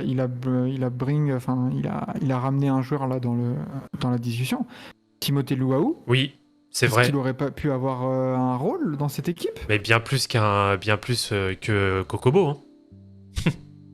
Bien plus. Bah déjà Chelsea, c'est un 4. C'est totalement ce qui nous a manqué. Oh non, Oh, c'est pas un un 4. 3, Chelsea. Ouais. Chelsea peut jouer 4. Mais beaucoup plus que Bah, Batum. il a. Oh. Beaucoup. Oui. Ouais, Ah oui, plus que Batum, mais c'est ouais. pour moi, voilà, c'est Bah, un c'est 2-3. un ouais. Ah oui. 2-3, ouais, surtout. Non, pas un 2, c'est pas un 2 Chelsea. les Oh, gars. si. Ah, il peut. Ah, si, il peut. Il peut. Enzo. Enfin bref, Bon, enfin, Après, bref. peut-être- quand Jokic fera Après- back to après, back. Chelsea, je préfère les chanteuses que le basketteur, mais ça, c'est autre chose. Oh là là, moi je Ouais, préfère no scrubs, les hein. stipulations de catch TLC. Oh là là, ça devient trop technique là.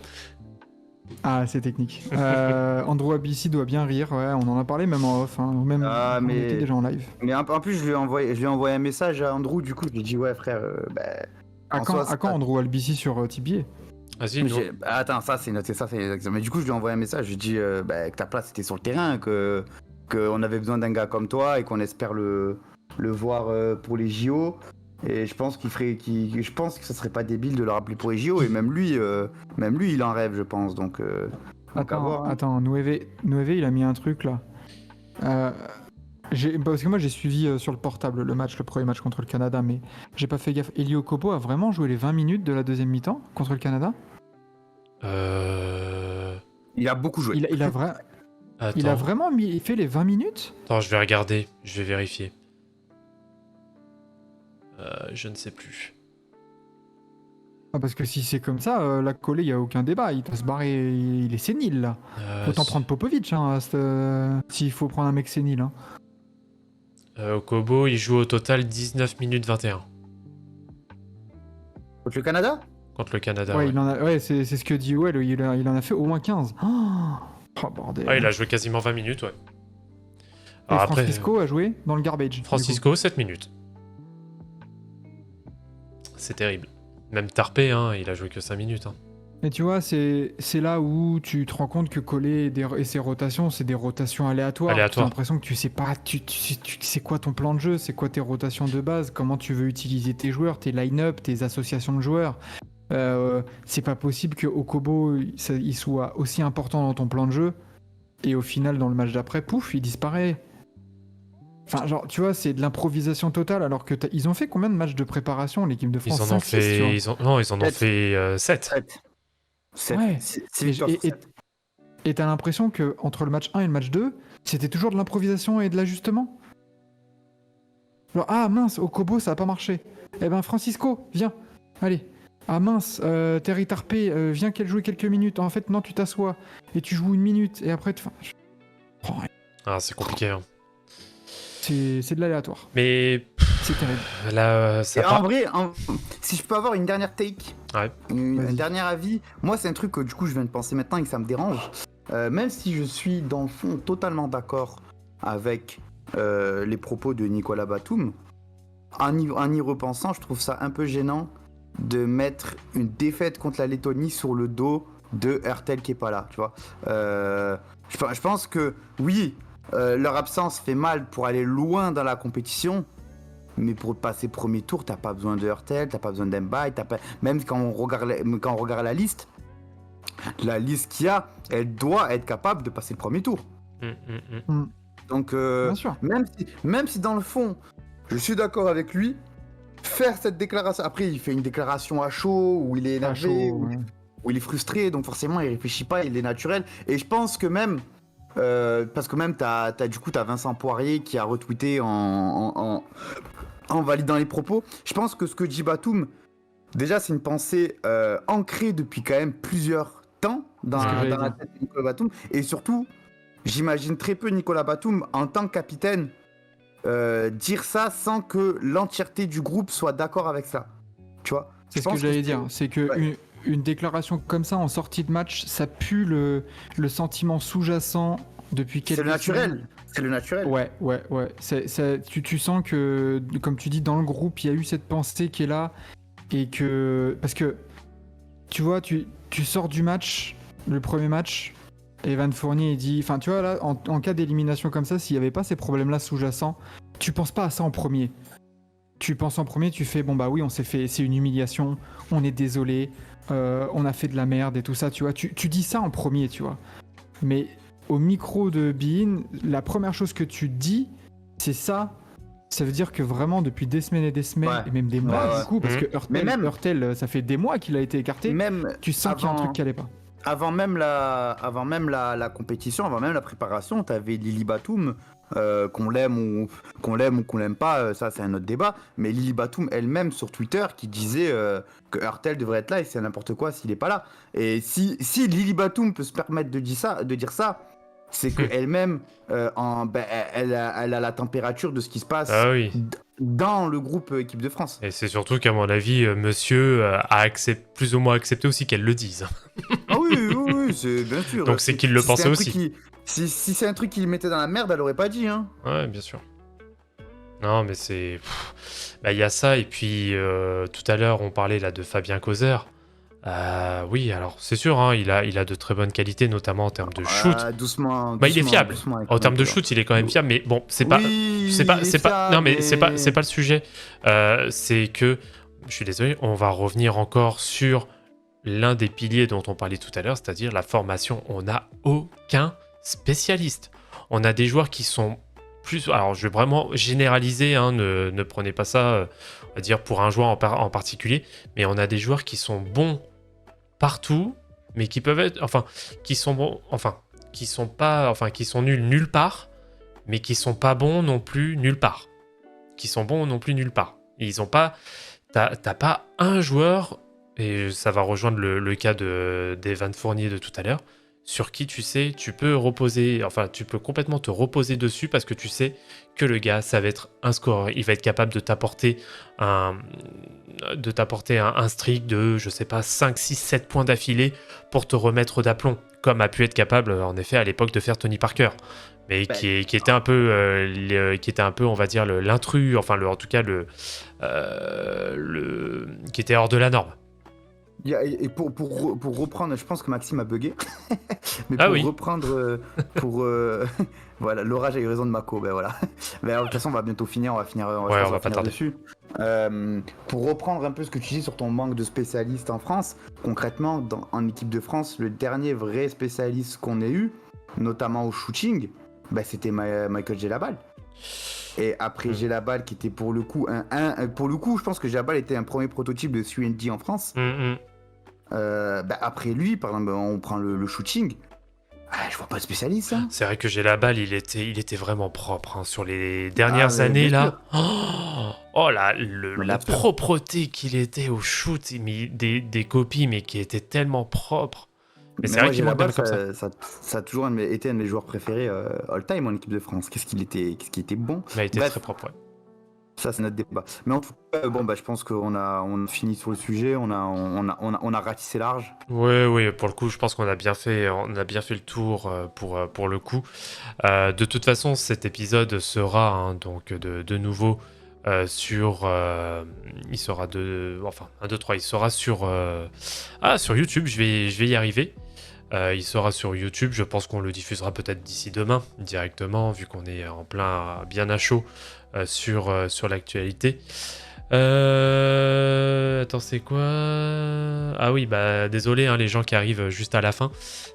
Fallait venir un petit peu plus tôt pour le coup. Ah ouais, on a réagi putain. Et encore on a pris notre temps avant de se mettre en place, de lancer l'émission et tout. Ouais, hein. parce donc que... au bout d'un moment faut réagir à l'actu les gars. Parce que les gars ils m'ont saoulé là, hein. Maxime et Enzo, vas-y lance. Je fais attends, laisse-moi faire le truc bien d'abord avant de lancer.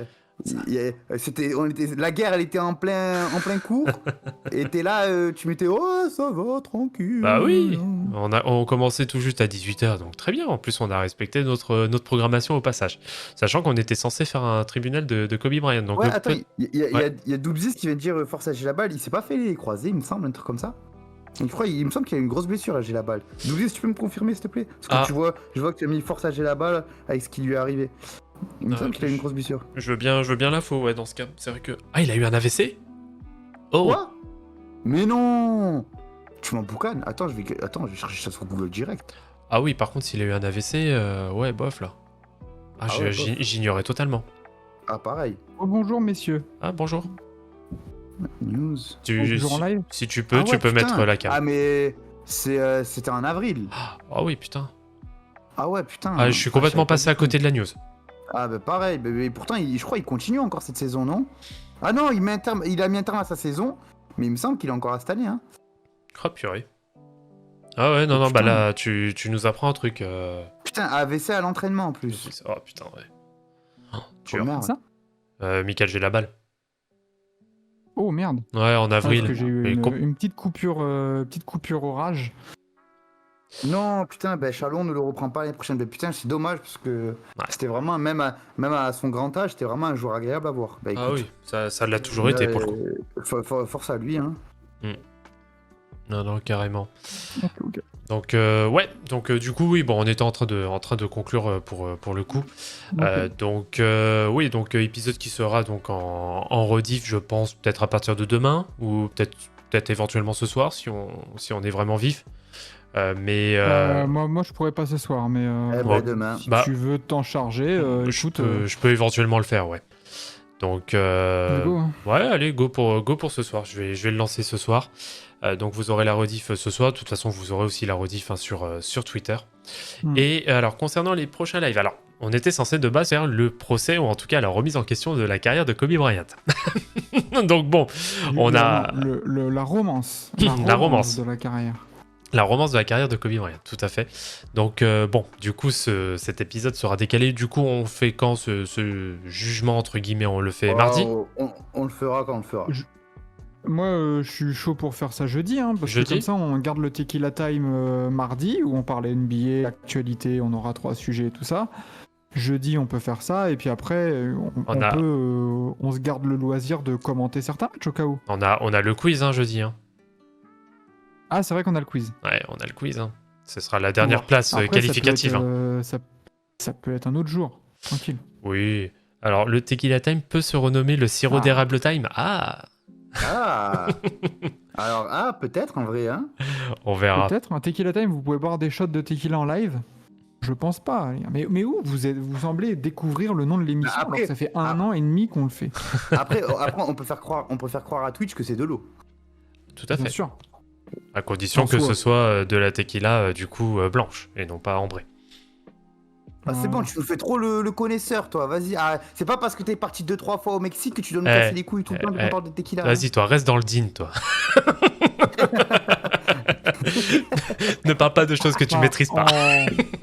Du coup, on se retrouvera mardi, c'est sûr. Ouais. Jeudi pour le dernier quiz. Donc, c'est l'ultime chance pour gagner des cadeaux et se qualifier pour la finale et gagner des cadeaux, des codes promo chez nos partenaires. Donc, dernière chance, jeudi 18h. C'est ça. N'hésitez pas à venir. Ouais. Et même à participer, à jouer avec nous. Et puis après, on verra. De toute façon, abonnez-vous sur Twitter et de toute façon, mettez les notifications pour être au courant de quand on lance un live. C'est ça. Et Twitter, on annonce à chaque fois les lives. Donc n'hésitez pas. Ce sera annoncé le jour même pour le coup.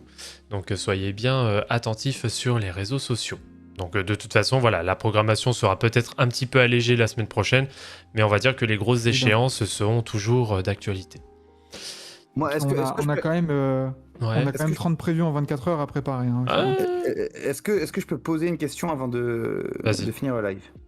Est-ce que quelqu'un a des nouvelles... Non, ça c'est pas une question, c'est une information. Est-ce que quelqu'un a des nouvelles de Stephen Brun du coup? Alors, Stephen Brun, alors je vais regarder s'il m'a bloqué. Ils deviennent fous, je crois. Est-ce qu'il nous a bloqué avec TBA, sachant que nous, à part faire la capture d'écran, on n'a rien fait? Ah, il y a moyen en vrai. Hein. Alors, est-ce qu'il m'a bloqué le pépère? Stephen Brun. Non, on est pas bloqué. Il m'a bloqué. Il m'a bloqué. Eh ben moi, je vais le suivre.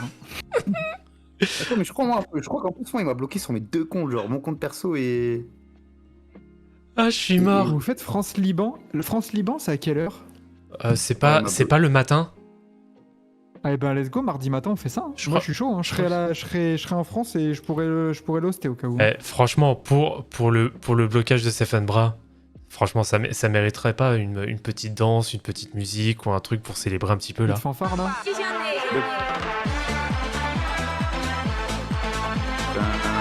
danse tout seul, même sans Voilà. Purée. Eh ben, tu sais quoi? Stephen Brun n'a toujours pas tweeté depuis... Ah bah là, il est en PLS là. Depuis le gif, avec où il dit à Thibaut, en gros il se moque de Thibaudot. Ah, purée. Moi, je l'ai suivi avec Tibi. On va voir s'il me follow back. Ah, Oh non, ça merde. m'étonnerait. Ah, Ah, je suis on verra. cuit. Attends, C'est vrai que est-ce qu'ils sont en live là? First Team. ça First Team. First Team, est-ce qu'ils sont en live? Je ne sais Non, je pas crois du pas. tout. Hein. Je ne pense pas. Ah non, putain, Pas du tout. ça aurait été drôle de demander directement à.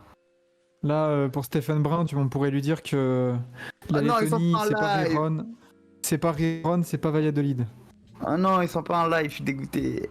Ah non. Ils viennent de finir. Aïe, aïe, aïe. Aïe aïe aïe aïe, putain. Est-ce que quoi, y a des gars qui ont demandé à Stephen Brun alors qu'est-ce que t'en penses de ta carrière de Vutos? Ah, Ah, purée. c'est bon. Ils étaient en Bon. live tout à l'heure sans Steph. Bah, tu m'étonnes. Ah bah tu m'étonnes, il était en train de pleurer. Bon, Exactement. je Ouais. pense que nous pouvons conclure. Allez, Oui. on va. Ah non, RMC Sport, ils font du MMA, donc ça sert à rien de les raids. Non, par contre, attends, est-ce qu'on n'irait pas raid, genre le gang des puceaux ou un truc du genre là? Encore, ils sont encore là. eux Allez, hein. Ah bah eux ils sont tout le temps en live donc ce Ah, serait bah pas oui, hein. ce serait pas étonnant. À moins qu'il soit pas Non, là. il me Le semble gang pas. des puceaux. Il est pas en live. Il est pas en live. Ah, OK. Alors qu'est-ce qu'on a d'autre en live? On a la Juventus, on peut raid la Juventus si tu veux. Wesh. On raid la Juventus Turin. Ah wesh. Qu'est-ce qu'il y aurait Il y a un mec, il y a Juventino à Paris qui a un viewer qui fait du Allez, talk show vas-y. et podcast. Allez, Les vas-y. gars, on est parti. Allez lui Allez. dire bonjour. Allez. Allez dynamiser son live, ça fait toujours plaisir. Et ça part dans 5, 4, 3, 2, 1. Merci à tous d'avoir été là. C'était Ouais. Forever, c'était Tibier. C'était voilà, exactement. Allez, bonne soirée à tous. À mardi. Et on se Ouais, dit Bisous, Au bisous. revoir. du coup à mardi. Et Ciao bon ciao. dimanche.